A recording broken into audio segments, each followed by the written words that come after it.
കുടുംബാംഗങ്ങളുടെ മുന്നിൽ, അതും പ്രത്യേകിച്ച് സ്വന്തം മകളുടെ അടുത്ത് വെച്ച് വെടിയേറ്റ് മരിച്ച ആ അച്ഛനെക്കുറിച്ച് ഇത്ര ധൈര്യത്തോടു കൂടി മകൾ ഉണ്ടായ സംഭവങ്ങൾ മാധ്യമങ്ങളോട് പറയുന്ന ആ സീനും. പക്ഷെ ഇങ്ങനെ നമ്മുടെ മുമ്പിൽ വെച്ച് വെടിയേറ്റ് മരിക്കുക എന്നുള്ളത് ഒരു മകൾക്കും ഒരു ലോകത്തും നടക്കരുത്. അതിനടിയിൽ ഭ്രാന്തിളകിയ കുറേ മനുഷ്യരുടെ കുറേ ഡയലോഗുകളുമാണ് ഞാൻ ഈ കാണിക്കുന്നത്.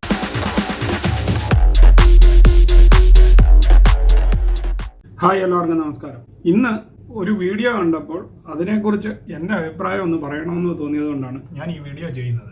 പഹൽഗാമിൽ വിനോദസഞ്ചാരികൾക്ക് നേരെ ഉണ്ടായ തീവ്രവാദി ആക്രമണത്തിൽ മരിച്ച എറണാകുളം ഇടപ്പള്ളി സ്വദേശിയായ മങ്ങാട്ട് നീരാഞ്ജനത്തിൽ എൻ രാമചന്ദ്രൻ നായരുടെ മകളുടെ ഒരു വീഡിയോ കണ്ടപ്പോഴാണ് മലയാളിയുടെ ആ നിലവാരം എന്താണെന്ന് ശരിക്കും അറിയാൻ കഴിഞ്ഞത്. കാരണം ഇന്ന് തിരിച്ചെത്തിയ രാമചന്ദ്രൻ നായരുടെ മകളുടെ അടുത്തേക്ക് ഏതാണ്ട് കേരളത്തിലെ എല്ലാ ന്യൂസ് ചാനലുകാരും തുരുതുര ചോദ്യങ്ങളുമായി എത്തിയപ്പോൾ അവർക്കെല്ലാം കൂടി പറയുന്ന ഒരു മറുപടി വീഡിയോ കഴിഞ്ഞ കുറച്ച് മണിക്കൂറുകൾക്ക് മുമ്പ് എല്ലാ ചാനലുകളിലും വന്നിട്ടുണ്ടായിരുന്നു. അപ്പോൾ സ്വാഭാവികമായിട്ടും ഇന്ന് എല്ലാ ചാനലുകാരും യൂട്യൂബിലും ഈ വീഡിയോ അപ്ലോഡ് ചെയ്യുന്നുണ്ട്. അപ്പോൾ അത് കണ്ട എനിക്ക് അതിനടിയിൽ വന്ന കുറച്ച് കമന്റുകളെ കുറിച്ചുള്ള ആ അഭിപ്രായമാണ് ഇപ്പോൾ നിങ്ങളോട് പറയാൻ പോകുന്നത്. അച്ഛൻ മരിച്ച മകളുടെ ആ ധൈര്യത്തിന് മുന്നിൽ ഒരുവിധപ്പെട്ട മലയാളികളൊക്കെ സല്യൂട്ട് കൊടുക്കുമ്പോഴും കുറച്ച് നേരും നെറിയും ഒന്നുമില്ലാതെ ഫേസ്ബുക്കും യൂട്യൂബും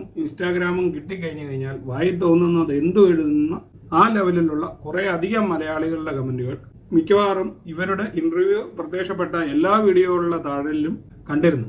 അതിൽ കുറച്ച് സ്ക്രീൻഷോട്ടുകളാണ് ഞാൻ നിങ്ങൾക്കായി ഇപ്പോൾ കാണിക്കുന്നത്. കുടുംബാംഗങ്ങളുടെ മുന്നിൽ, അതും പ്രത്യേകിച്ച് സ്വന്തം മകളുടെ അടുത്ത് വെച്ച് വെടിയേറ്റ് മരിച്ച ആ അച്ഛനെക്കുറിച്ച് ഇത്ര ധൈര്യത്തോടു കൂടി മകൾ ഉണ്ടായ സംഭവങ്ങൾ മാധ്യമങ്ങളോട് പറയുന്ന ആ സീനും അതിനടിയിൽ ഭ്രാന്തിളകിയ കുറേ മനുഷ്യരുടെ കുറേ ഡയലോഗുകളുമാണ് ഞാൻ ഈ കാണിക്കുന്നത്. അവർ ഓരോ സംഭവവും അവിടുത്തെ വിവരിക്കുന്നുണ്ട്. സത്യം പറഞ്ഞു കഴിഞ്ഞാൽ അത് എല്ലാവർക്കും കേൾക്കാനും അവിടെ സംഭവിച്ചത് എന്താണെന്നുള്ളതും കറക്റ്റായിട്ട് ദൃക്സാക്ഷിയുടെ നിന്നും കേൾക്കാനുള്ള ആഗ്രഹം കൊണ്ട് മലയാളികൾ മുഴുവൻ ആ വീഡിയോകളെല്ലാം കാണുന്നുണ്ട് എന്ന് നമുക്ക് മനസ്സിലാക്കാവുന്നതേ ഉള്ളൂ. അപ്പോൾ അതിന് താഴെ വന്ന ആദ്യത്തെ ഓരോ കമന്റുകളുമായി ഞാൻ നിങ്ങളെ കാണിക്കുകയാണ്. അപ്പോൾ ആദ്യത്തെ കമന്റ്, സ്വന്തം അച്ഛൻ മരിച്ചിട്ടും മീഡിയയുടെ മുന്നിൽ നിന്ന് എന്തിനാണ് ഇത്തരം വാർത്തകൾ നൽകുന്നത്? ഈ ചോദിച്ചിരിക്കുന്ന മഹാൻ ഒന്ന് മനസ്സിലാക്കുക, എല്ലാ ചാനലുകാരും രാമചന്ദ്രൻ നായർ മരിച്ച ആ സെക്കൻഡ് മുതൽ ഇവരെ ബന്ധപ്പെടാൻ ശ്രമിക്കുകയും അവിടേക്ക് ഫോൺ വിളിക്കുകയും ചെയ്യുന്നുണ്ടെന്ന് അവർ തന്നെ ഈ വാർത്തക്കിടയിൽ പറയുന്നുണ്ട്.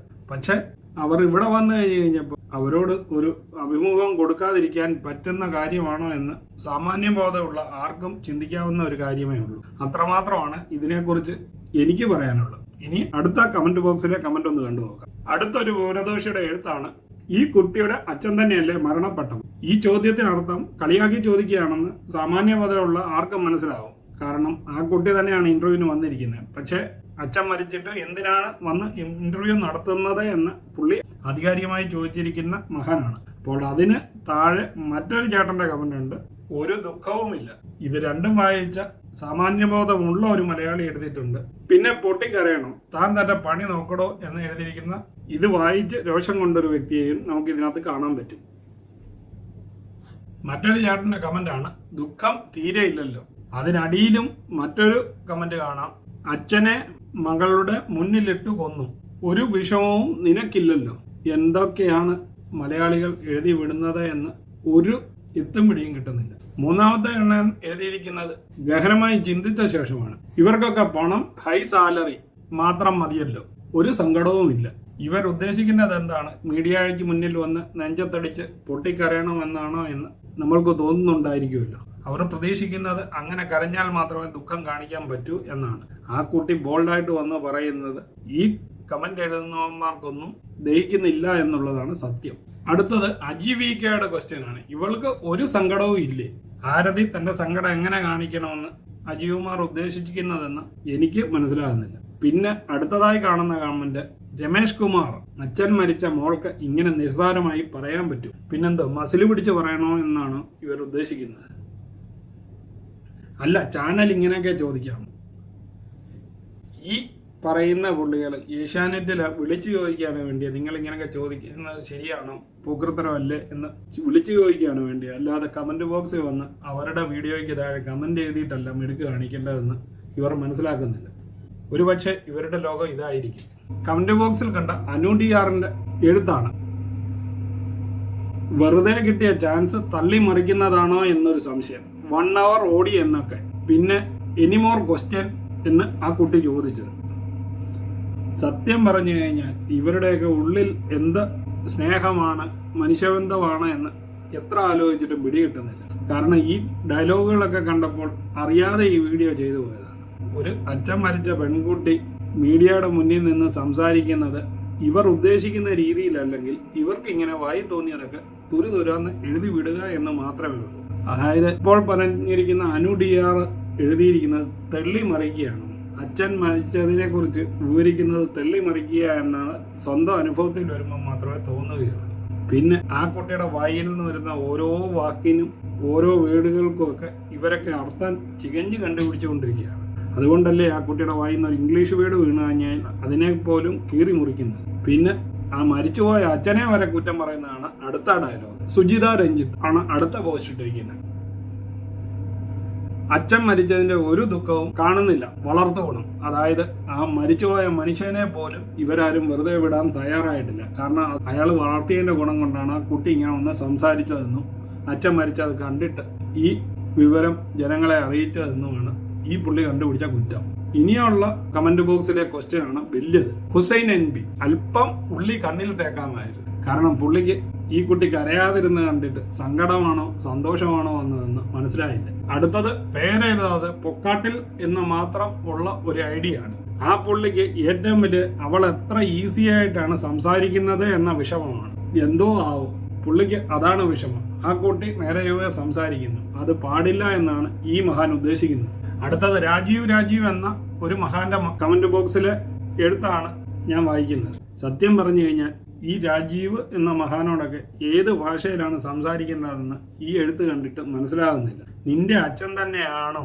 ഒരു സങ്കടവുമില്ല, ബ്യൂട്ടി പാർലറിൽ പോയി വന്നതുപോലെ ഉണ്ട്. അച്ഛൻ ഭീകരാക്രമണത്തിൽ വെടിവേറ്റ് മരിച്ച പെൺകുട്ടിയെ പറ്റിയാണ് കമന്റ് ബോക്സിൽ എഴുതുന്നത് എന്ന ഒരു സാമാന്യ മര്യാദ പോലും ഇല്ലാത്ത വ്യക്തി ആയതുകൊണ്ട് ഈ പുള്ളിക്ക് ഒരു നമസ്കാരം കൂടെ പറയുകയാണ്. അടുത്തത് ഖാദർ എന്ന വ്യക്തിയുടെ മെസ്സേജാണ്. ഈ കുട്ടിക്ക് വളരെ സന്തോഷമാണല്ലോ കാണുന്നത്. ഈ കുട്ടി പൊട്ടിക്കരയാത്തതുകൊണ്ടാണ് ഖാദറിന്റെ വിഷമം മുഴുവൻ. അടുത്തത് സോണി ആന്റണിയുടെ യൂട്യൂബിന്റെ കമന്റ് ബോക്സിലെ മറുപടിയാണ് വായിക്കുന്നത്. അച്ഛൻ മരിച്ചിട്ട് യാതൊരു വിഷമവും കാണുന്നില്ല, അനിയന്മാരെ കിട്ടിയതാണോ വലിയ കാര്യം. ആ കുട്ടി സംസാരത്തിൽ അവസാനമായി പറയുന്നുണ്ട്, അച്ഛൻ മരിച്ച് മോർച്ചറിയിൽ കൊണ്ടിട്ടിരുന്ന സമയത്തൊക്കെ തൻ്റെ കൂടെ ഹോട്ടലിൽ നിന്ന് അവിടേക്ക് പോകുവാനും വരുവാനും ഒക്കെ അവിടെയുള്ള 2 കാശ്മീരി പയ്യന്മാർ എൻ്റെ കൂടെ എപ്പോഴും ഉണ്ടായിരുന്നു, എന്നെ ഹെൽപ്പ് ചെയ്യുക എന്ന് മാധ്യമക്കാർ ചോദിക്കുമ്പോൾ പറയുന്നുണ്ടായിരുന്നു. അത് കേട്ടിട്ടാണ് ഇദ്ദേഹത്തിൻ്റെ വിഷമം. കാരണം അച്ഛൻ മരിച്ചിട്ടും ഈ അനിയന്മാരെ കിട്ടിയെന്ന് പറഞ്ഞത് ശരിയായില്ല എന്ന വിശകലനമാണ് ഇദ്ദേഹത്തിൻ്റെ വക. അടുത്ത മലയാളിയുടെ കമൻ്റാണ് ABCD റൂം എന്ന് മാത്രമേ എഴുതിയിട്ടുള്ളൂ. അദ്ദേഹം കാരണം ഇങ്ങനെയൊക്കെ എഴുതുമ്പോൾ ജനം ആളിനെ തിരിച്ചറിയരുതെന്ന് ബോധമുള്ള ഒരുത്തൻ ഇരുന്ന് എഴുതിയിരിക്കുന്നതാണ്. അവാർഡ് കിട്ടിയപ്പോഴുള്ള ഉത്സാഹമാണ് ഇവൾക്ക് ക്യാമറയ്ക്ക് മുന്നിൽ വെച്ച്. പാവ അച്ഛൻ. ആ കുട്ടിക്ക് അച്ഛൻ മരിച്ച വിഷമമില്ല, ഇത് എഴുതുന്ന മഹാനാണ് പാവ അച്ഛൻ എന്ന് സങ്കടപ്പെടുന്നത്. കഷ്ടം. അടുത്ത മഹാന്റെ സങ്കടമാണ് ഇനി വായിക്കുന്നത്. സ്വന്തം അച്ഛൻ രാജ്യദ്രോഹികളുടെ വെടിയേറ്റ് മരിച്ചതിന് ശേഷം ഒരു മകൾ മേയ്ക്കപ്പെട്ടാണോ പത്രമാധ്യമങ്ങളെ കാണുന്നത്. സത്യം പറഞ്ഞു കഴിഞ്ഞാൽ അത് വല്ല കരഞ്ഞു കലങ്ങി കുറച്ച് കരിയൊക്കെ പടത്തി വന്നു നിന്നിരുന്നെങ്കിൽ ഇദ്ദേഹത്തിന് സന്തോഷമായിരുന്നു. കഷ്ടം. ആ കുട്ടി ഒരു അഭിമുഖം നടത്തി ഇത്രയും ജനത്തിന് ഇങ്ങനെ എഴുതാൻ ഈ കമന്റ് ബോക്സുകളിൽ ഇഷ്ടംപോണൊക്കെ കമന്റുകളുണ്ട് വായിക്കാൻ. അതൊക്കെ വായിച്ചു കഴിഞ്ഞാൽ നമുക്ക് തന്നെ മലയാളികളുടെ ആ നിലവാരം കണ്ട് നെഞ്ചത്ത് കൈവെക്കണമെന്ന് തോന്നിപ്പോകും. സത്യം പറഞ്ഞു കഴിഞ്ഞാൽ ഈ പറയുന്നവനൊക്കെ വള്ളി പുള്ളി വിടാതെ ഈ വീഡിയോ മുഴുവൻ കണ്ടിട്ടുണ്ട്. കാരണം അവിടെ നടന്നത് എന്തെന്നറിയാനുള്ള മലയാളിയുടെ ആഗ്രഹം. പിന്നെ ഇതെല്ലാം കണ്ടു കഴിഞ്ഞപ്പോൾ ഇവളെ എന്ത് കുറ്റം പറയും എന്നുള്ളത് അവൻ്റെ ഒരു ശീലമായി.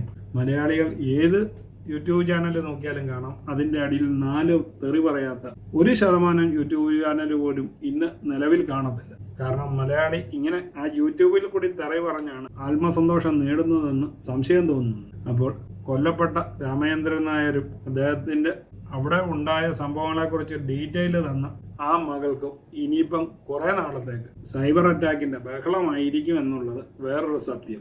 ആ കുട്ടി ഇനിയും എനിക്ക് തോന്നുന്നില്ല ഇതൊക്കെ കണ്ടു കഴിഞ്ഞാൽ ഒരു മാധ്യമങ്ങളോടും ഇതിനെപ്പറ്റിയോ ഈ നടന്ന സംഭവങ്ങളെ പറ്റിയോ ഒന്നും വാതുറക്കുമെന്ന്. അപ്പോൾ ഇത്രയും പറഞ്ഞുകൊണ്ട് ഞാൻ ഈ വീഡിയോ ഇവിടെ നിർത്തുകയാണ്. സത്യം പറഞ്ഞു കഴിഞ്ഞാൽ അവരുടെ ഈ വീഡിയോ കണ്ടു കഴിഞ്ഞപ്പോൾ നമുക്കൊക്കെ വളരെ ദുഃഖം തോന്നിയതാണ് ഉള്ളത്. പക്ഷേ ഈ കമന്റ് ബോക്സ് കണ്ടപ്പോൾ ഇങ്ങനെ ഒരു വീഡിയോ എങ്കിലും ചെയ്ത് 10 പേരോടെങ്കിലും ഈ മഹാന്മാരുടെ കഥകളൊന്ന് വിളമ്പണമെന്ന് തോന്നിയതുകൊണ്ട് വീഡിയോ ചെയ്തതാണ്. അപ്പോൾ ഈ വീഡിയോയെക്കുറിച്ചുള്ള വിലയേറിയ അഭിപ്രായം താഴെ കമന്റ് ബോക്സിൽ രേഖപ്പെടുത്താൻ മറക്കാതിരിക്കുക. വീണ്ടും പുതിയൊരു വീഡിയോയുമായി കാണുന്നത് വരെ നിങ്ങൾക്ക് എല്ലാവർക്കും ഗുഡ് ബൈ.